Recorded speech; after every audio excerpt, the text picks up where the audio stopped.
الرجیم بسم اللہ الرحمن الرحیم ان الذین کفروا لن تغنی عنہم اموالہم ولا اولادہم من اللہ شیئا۔ حقیقت یہ ہے کہ وہ لوگ جنہوں نے کفر اپنا لیا ہے اللہ کے مقابلہ میں ان کو ان کی دولت کوئی کام نہیں دے گی اور نہ ہی ان کی اولاد ان کو کوئی کام دے گی۔ وَأُولَئِكَ هُمْ وَقُودُ النَّارِ، اور یہی لوگ ہیں جو جہنم کا ایندھن ہوں گے۔ سورہ آل عمران کے دوسرے رکوع کے حوالے سے پچھلے درس میں بھی بات ہوئی تھی۔ کچھ مفسرین کا خیال یہ ہے کہ دوسرے رکوع کی ان آیات کا تعلق بھی وہ جو عیسائی وفد آیا تھا نجران سے، یمن سے، انہی کے ساتھ ہے، اور وہ ایک واقعہ بھی ضمن میں نقل کرتے ہیں کہ جس وقت یہ عیسائی قافلہ 60 افراد پر مشتمل چلا تو ان میں جو سب سے بڑا عالم تھا ان کا، حبر جس کو وہ کہتے تھے، حبر ان کی زبان میں بڑے عالم دین کو کہتے تھے، اور جس کا نام ابو حارثہ بن علقمہ تھا، خچر پر سوار تھا تو اس کے خچر کو ٹھوکر لگی جس سے وہ نیچے گر گیا۔ عام طور پر ہمارے ہاں بھی بعض لوگوں میں یہ عادت پائی جاتی ہے، اور اس وقت بہت زیادہ پائی جاتی تھی، کہ جب کوئی ایسا حادثہ پیش آتا تھا تو اپنے مخالف کو بد دعا دیتے تھے۔ ہمارے ہاں بھی کہہ دیا جاتا ہے کہ یہ فلاں کی نحوست ہے، یہ اس کی نحوست ہے، عام طور پر کہہ دیتے ہیں اپنے مخالف کے بارے میں۔ کسی سے مل کے آ رہے ہوں یا کسی کو ملنے جا رہے ہوں تو عام طور پر اس قسم کی بات کہہ دیتے ہیں، جبکہ علماء نے لکھا ہے کہ اصل منحوس چیز وہ ہمارے اعمال ہوتے ہیں۔ وَمَا أَصَابَكُم مِّن مُّصِيبَةٍ فَبِمَا كَسَبَتْ أَيْدِيكُمْ، جو بھی کوئی مصیبت پہنچتی ہے یہ تمہارے اپنے کیے کا نتیجہ ہوتی ہے، اور بہت سارا کچھ تو اللہ تعالیٰ ویسے ہی معاف فرما دیتے ہیں۔ تو ٹھوکر لگی، وہ نیچے گرا، تو اسی قافلے میں ابو حارثہ کا بھائی بھی شریک تھا، کرز بن علقمہ۔ اس نے فوراً بد دعائیہ جملہ کہہ دیا کہ وہ شخص جو رحمت سے دور ہے وہ ہلاک ہو، اور نعوذ باللہ من ذالک اس سے مراد نبی پاک صلی اللہ علیہ وسلم کی ذات لی۔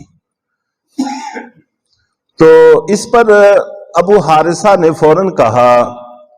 کہ خدا کے بندے، خدا سے ڈر، ہم جن کے پاس جا رہے ہیں وہ اللہ کے نبی ہیں، اور وہ اللہ کے برحق اور سچے نبی ہیں، اور یہ وہی ہیں جن کی حضرت عیسیٰ علیہ السلام نے بشارت دی تھی، اور وہی ہیں جن کا تذکرہ تورات انجیل کے اندر بڑے واضح لفظوں میں موجود ہے۔ اس پر کرز نے کہا کہ جب واقع میں وہ اللہ کے نبی ہیں اور آپ تسلیم بھی کرتے ہو، اور یہاں تک کہ مجھے مذہب الگ ہونے کے باوجود ان کے بارے میں اتنا سا لفظ کہنے کی اجازت نہیں دیتے، تو پھر ان کی اطاعت قبول کیوں نہیں کرتے؟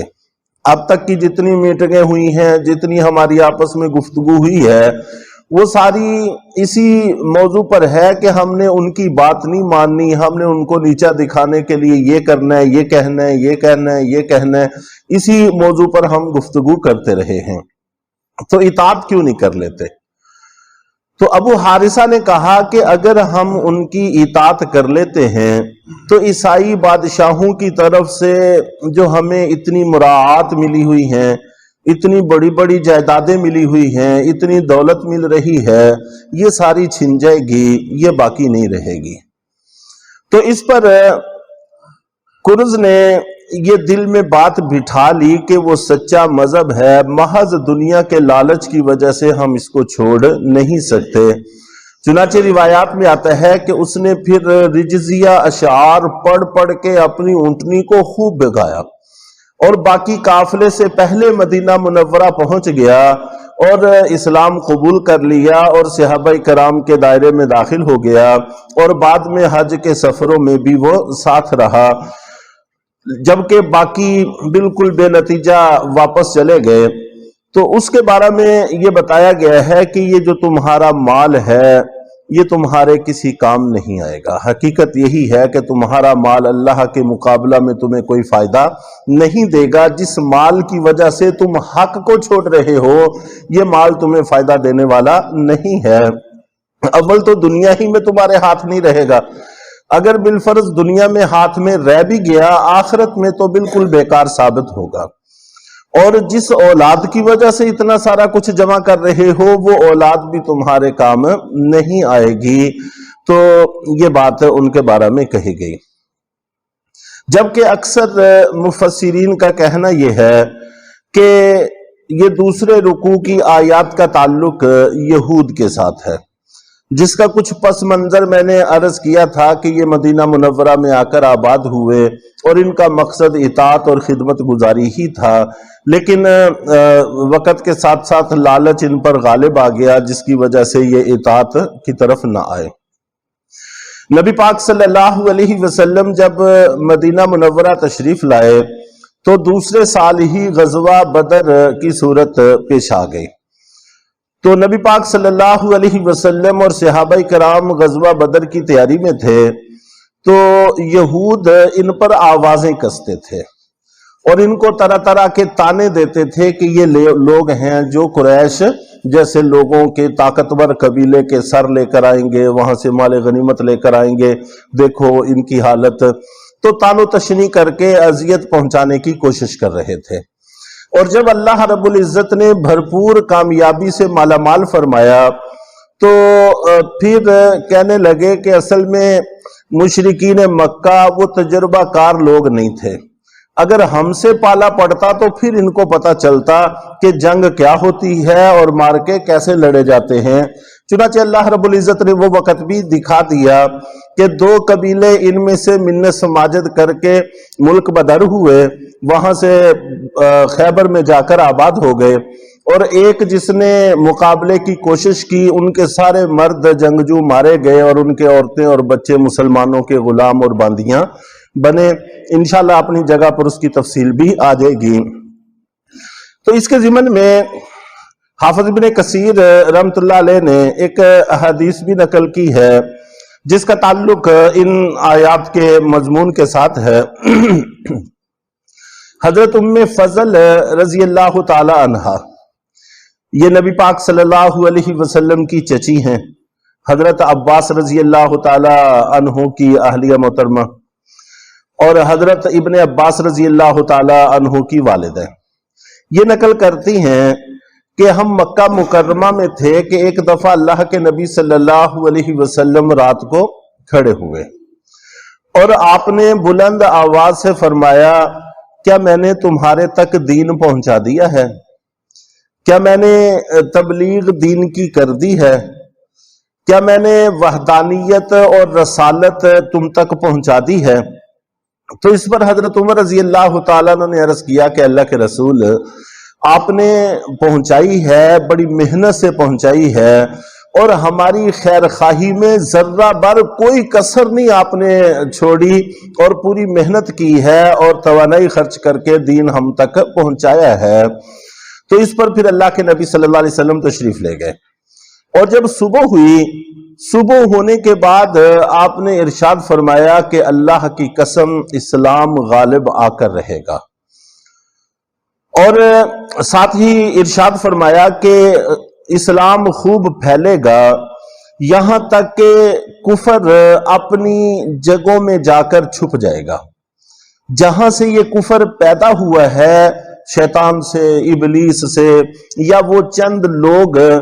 جو کفر کی اشاعت کرنے والے ہیں، صرف ان تک محدود رہ جائے گا، باقی کفر کے پاس پھیلنے پھلنے کی کوئی شکل باقی نہیں رہے گی۔ اسلام غالب آ جائے گا،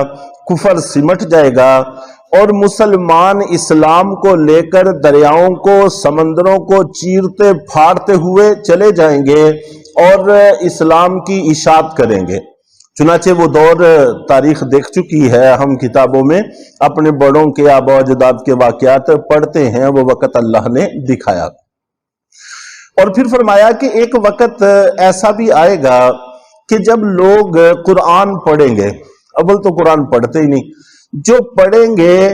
وہ بھی پڑھنے کے بعد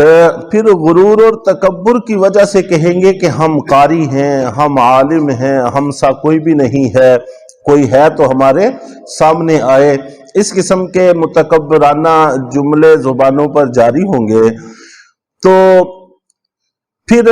صحابہ کرام نے عرض کیا کہ اللہ کے رسول یہ کون لوگ ہوں گے؟ آپ نے فرمایا کہ تم ہی میں سے ہوں گے، اور ساتھ ہی فرمایا کہ یاد رکھو کہ یہ جہنم کا ایندھن ہوں گے۔